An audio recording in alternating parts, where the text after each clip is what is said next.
प्यारे बच्चों, आज हम शुरू करने वाले हैं क्लास 11th का chapter number 3 trigonometric function.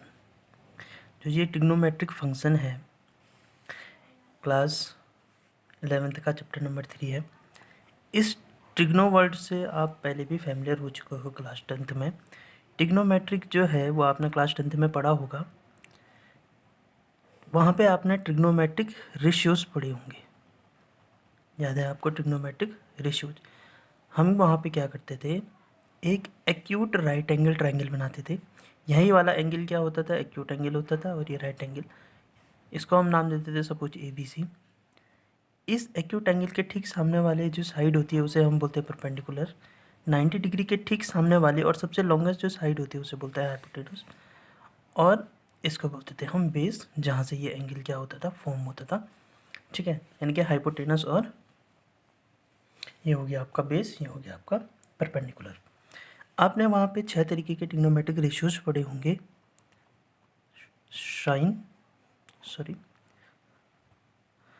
Sine x या साइन थीटा भी आप वहाँ पे कहते थे, कॉस एक्स या कॉस थीटा भी कहते थे आप। ये नॉर्मली क्या करता है, एंगल को रिप्रेजेंट करने का काम करता है।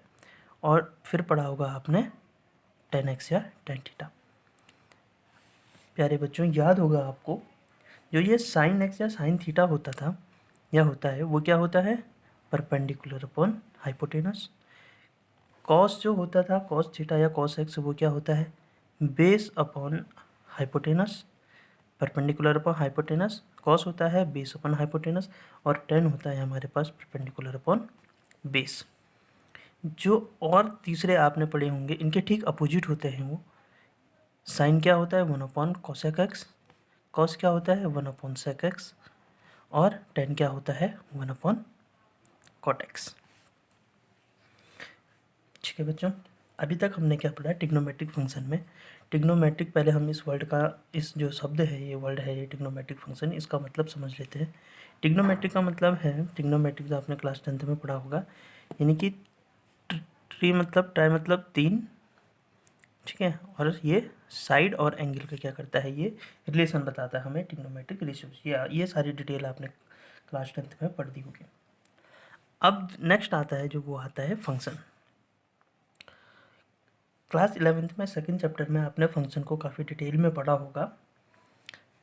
फंक्शन नॉर्मली हम इस एफेक्ट्स इस तरीके से डिनोट करते हैं, और जो हमने ट्रिग्नोमेट्रिक रेशियोज यहाँ पे पढ़े हैं उनको हम क्या करते हैं, यहाँ पे फंक्शन के यूज़ करते हैं फंक्शन के लिए।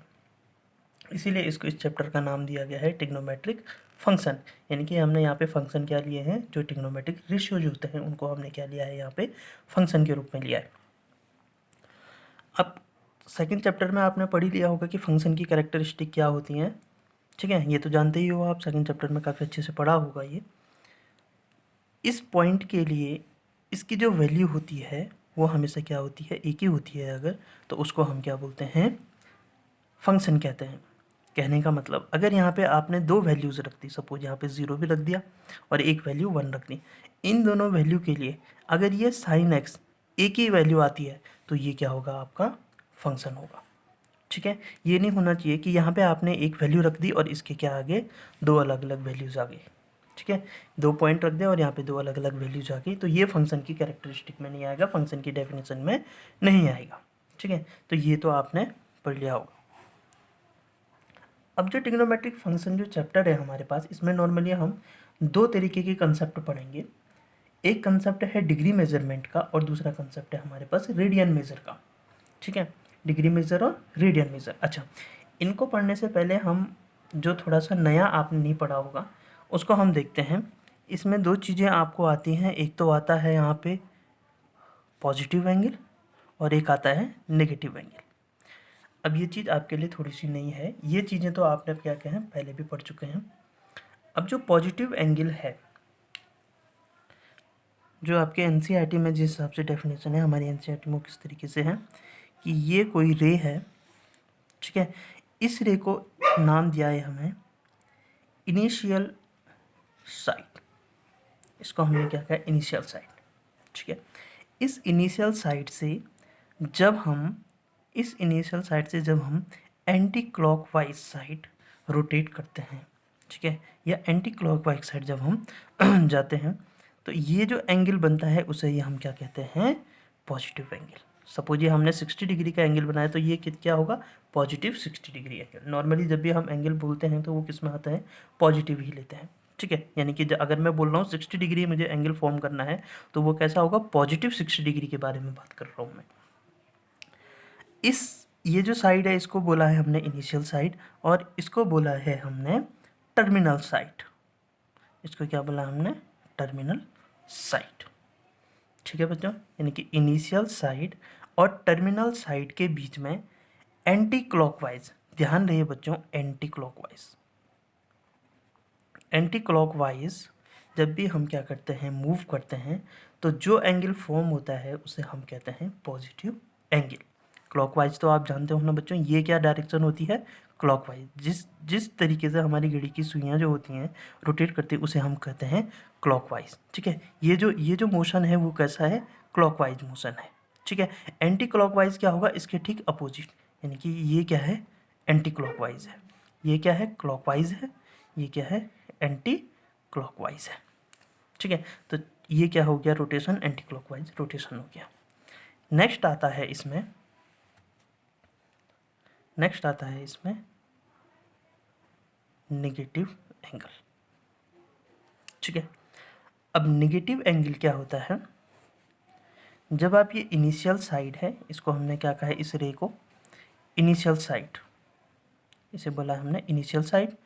जब भी आप इनिशियल साइड से क्लॉकवाइज की तरफ क्या करते हो, मूव करते हो, तो जो एंगल फॉर्म होता है उसे हम कहते हैं नेगेटिव एंगल।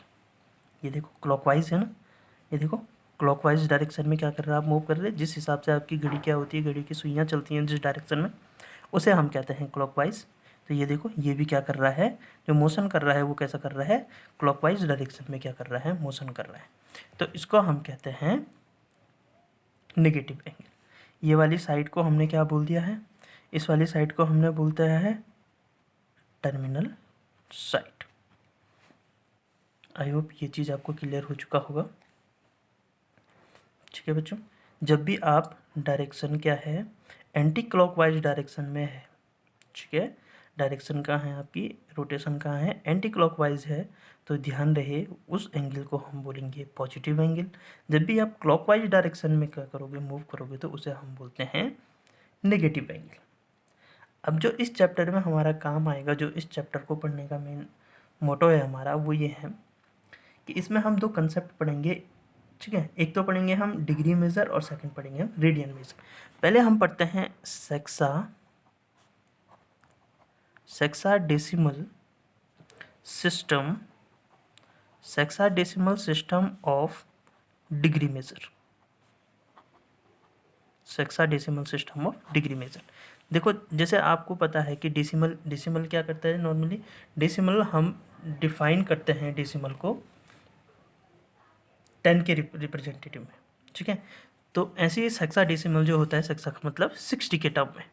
ठीक है, अब देखो प्यारे बच्चों, आपने क्लास 9th में पढ़ा होगा सर्कल के बारे में, ये चीज़ आपने पढ़ी होगी, सर्कल। ठीक है, और ये सर्कल एक रिवॉल्यूशन जो है, यानी कि जो इसका एक रिवॉल्यूशन क्या कह सकते हैं हम, ये टोटल जो क्या है इसका सरकमफ्रेंस है। एक रिवॉल्यूशन किसके इक्वल हो गया, यही तो एक रिवॉल्यूशन हो गया ना। और ये एक रिवॉल्यूशन जो है वो क्या है, इसका सरकमफ्रेंस है। तो हम ये बोल सकते हैं वन रिवॉल्यूशन किसके इक्वल हो गया, इसके सरकमफ्रेंस। और सरकमफ्रेंस से ये जो सेंटर पे बना हुआ एंगल होता है वो कितना होता है, 360 डिग्री। यानी कि एक रिवॉल्यूशन में टोटल कितना एंगल बनता है, 360। ये आपने क्लास 9th में पढ़ा होगा। अब आपको आपके यहाँ पे क्या ध्यान देना है, जो 1 डिग्री होता है वो 60 मिनट के इक्वल होता है। ध्यान रहिए बच्चों, जैसा मैं लिख रहा हूँ, जो 1 डिग्री होता है इसको हम बोलते हैं डिग्री। ये जो ऊपर लगा होता है इसको हम बोलते हैं डिग्री से रिप्रेजेंट करते हैं इसको। ये जो सिंगल डैश है ये करते हैं हम मिनट से रिप्रेजेंट। और 1 minute single dash equal to 60 second. और जो ये डबल है इसको हम बोलते हैं सेकेंड। ये डबल डैश हमने लगाया तो ये क्या हो गया, सेकेंड। ठीक है, 1 डिग्री इक्वल टू 60 मिनट और 1 मिनट इक्वल टू 60 सेकेंड। इसीलिए इसको हम क्या बोलते हैं, सेक्साडेसिमल सिस्टम बोलते हैं। देखो इसको हम क्या बोलते हैं, हेक्साडेसिमल सिस्टम। अब इसमें जो नेक्स्ट कंसेप्ट हम पढ़ेंगे वो पढ़ते हैं हम रेडियन मेजर का। रेडियन जो मेजर है, इसको समझने से पहले हम एक चीज समझ लेते हैं। देखो,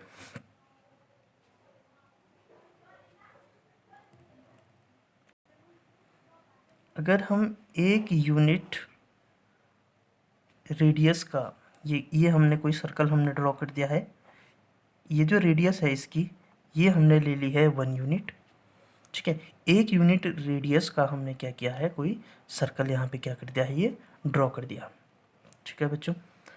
अब ये आपने 9th में पढ़ा होगा कि इसको हम क्या बोलते हैं, आर्क बोलते हैं। एक पूरे सर्कल का कोई भी एक पार्ट को हम क्या कहते हैं, एक आर्क कहते हैं उसका।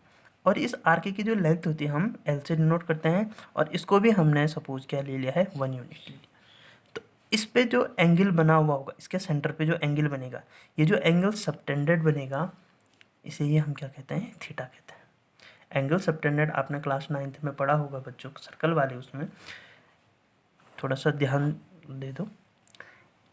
जो angle subtended on line segment होता है, कोई ये लाइन सेगमेंट है, ये भी कोई लाइन सेगमेंट है, और हम इस लाइन सेगमेंट पे ना लेके इसके अलावा कहीं दूसरी जगह किसी भी पॉइंट पे हम क्या करते हैं, कोई पॉइंट ले, सपोज मैंने यहाँ पे ले लिया, और जब मैं इस लाइन सेगमेंट के इन दोनों पॉइंट को क्या करूँगा, मीट करूँगा, तो यहाँ पे जो ये एंगल बनेगा इसको हम क्या बोलेंगे, angle subtended on line segment.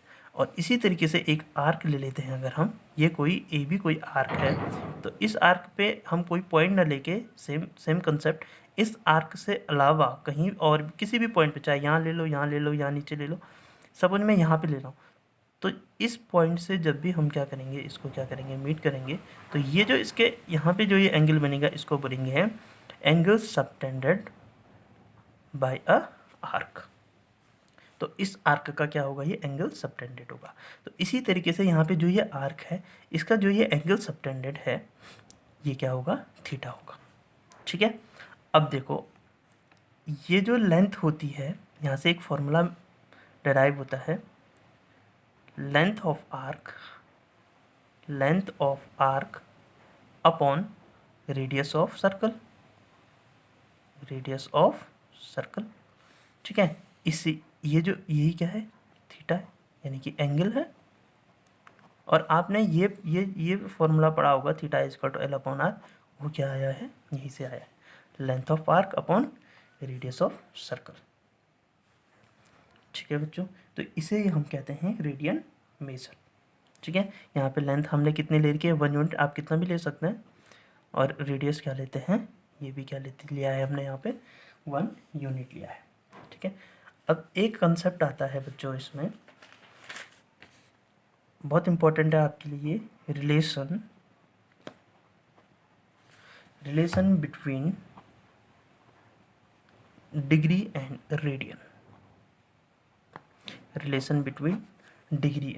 Radian, ठीक है।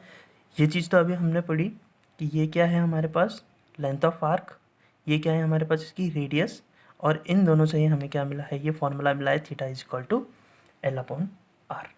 अब ये आर्क तो आपने यहाँ से यहाँ तक लिया है, सपोज हम इस पूरे आर्क को क्या कर लेते हैं, इस पूरे को ले लेते हैं आर्क, इस पूरे को हमने क्या ले लिया है, आर्क ले लिया है। तो ये जो पूरा आर लिया है हमने आर्क, ये किसके इक्वल है, इसके सर्कमफ्रेंस के इक्वल है। तो मैं ये बोल सकता हूँ थीटा इज इक्वल टू, जो एल है, ये आर्क, लेंथ ऑफ आर्क है, ये क्या है, उसका सर्कमफ्रेंस, और सर्कल का सर्कमफ्रेंस होता है 2πr, ओके। और यहाँ पे क्या है, हम ये आर रेडियस ले लेते हैं, तो ये क्या है, आर रेडियस। तो यही तो फॉर्मूला है, इस फॉर्मूले से कौन से फॉर्मूला लगाया हमने, theta is equal to L upon R. देखो, लेंथ ऑफ आर्क क्या ले लिया हमने, 2πr, टोटल जो सर्कल है, और अपॉन इस सर्कल की रेडियस, यही तो फॉर्मूला होता है। तो देखो, आर से आर कैंसिल हो गया, तो थीटा इज इक्वल टू क्या हो गया, 2π। हम कह सकते हैं कि ये क्या हो गया, ये तो थीटा हमेशा किस में आएगा, डिग्री में आएगा, और ये रेडियन में। तो इसको कहते हैं हम रेडियन को हम रिप्रेजेंट करते हैं एक छोटे से स्मॉल सी से, ठीक है। जैसे यहाँ पे हमने किया था डिग्री, यहाँ पे मिनट से, इसको सेकंड से, और ये रेडियन, स्मॉल सी इसके ऊपर थोड़ा सा लगा होता है इसकी पावर की उसमें। अब देखो पावर की जगह पे क्या लगा दिया हमने, स्मॉल सी। अब देखो हम ये कह सकते हैं, अब आपने यूनिटरी मेथड तो पढ़ा ही होगा। अब देखो 2 पाई रेडियन किसके इक्वल हो गया, थीटा के इक्वल। तो पाई रेडियन किसके इक्वल हो गया, थीटा कितना है यहाँ पे, इसके सेंटर पे बना हुआ जो एंगल होगा वो कितना होगा, 360 होगा। तो ये क्या होगा, 360। तो मैं ऐसा कह सकता हूँ पाई रेडियन 360, और ये 2 अपॉन में चले जाएगा तो कितना हो जाएगा ये 180 डिग्री। तो पाई की वैल्यू कितनी आ गई हमारे पास, 180 डिग्री। अब देखो पाई रेडियन कितना आ गया, 180। अब यूनिटरी मेथड देखो 180 डिग्री इक्वल होता है, इक्वल है पाई के रेडियन के। तो 1 डिग्री किसके इक्वल हो जाएगा, पाई रेडियन अपॉन 180। ये आपको याद रखना है कि 1 डिग्री किसके इक्वल होता है, पाई रेडियन अपॉन 180। अब सपोज आपको 60 डिग्री की वैल्यू निकालनी है, 60 डिग्री को किस में कन्वर्ट करना है, रेडियन में कन्वर्ट करना है।